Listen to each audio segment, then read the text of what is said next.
Hello guys, I am Jahidul Islam. আবারও নতুন একটা ভিডিও নিয়ে চলে আসলাম। সো বেশি দেরি না করে শুরু করা যাক। চলন বিলের অজানা এবং ভয়ানক রহস্য পার্ট 2। ২০২০ সালে শওকত নামে এক জেলে রাতের সঙ্গীত শুনে অজ্ঞান হয়ে পড়েন। সকালে তার সঙ্গীরা তাকে পানিতে ভাসমান অবস্থায় উদ্ধার করে। ফিরে এসে শওকত বলেছিলেন, আমি দেখতে পেয়ে গিয়েছিলাম সাদা কাপড়ে ঢাকা অদ্ভুত মূর্তিকে।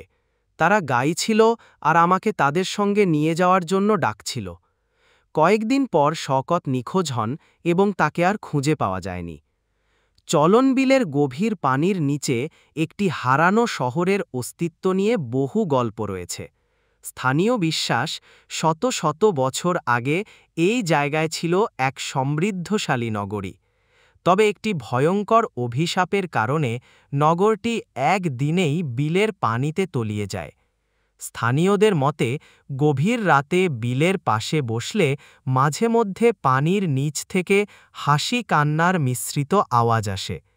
কেউ কেউ বলেছে তারা পানির নিচে স্পষ্ট আলো দেখেছে, যেন সেই নগরী এখনও জীবিত।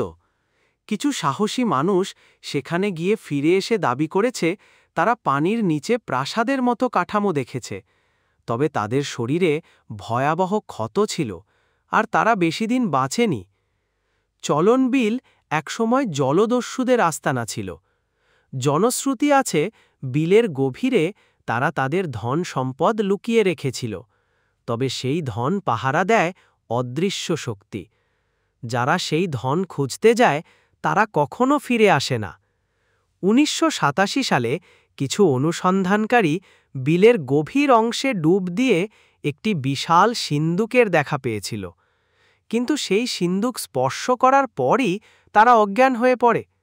তারা জানায় সিন্দুকের কাছাকাছি গিয়েই তারা এক প্রচণ্ড শীতলতার অনুভূতি পায় এবং অস্পষ্ট ছায়ামূর্তির হাত তাদের চারপাশে ঘিরে ধরে।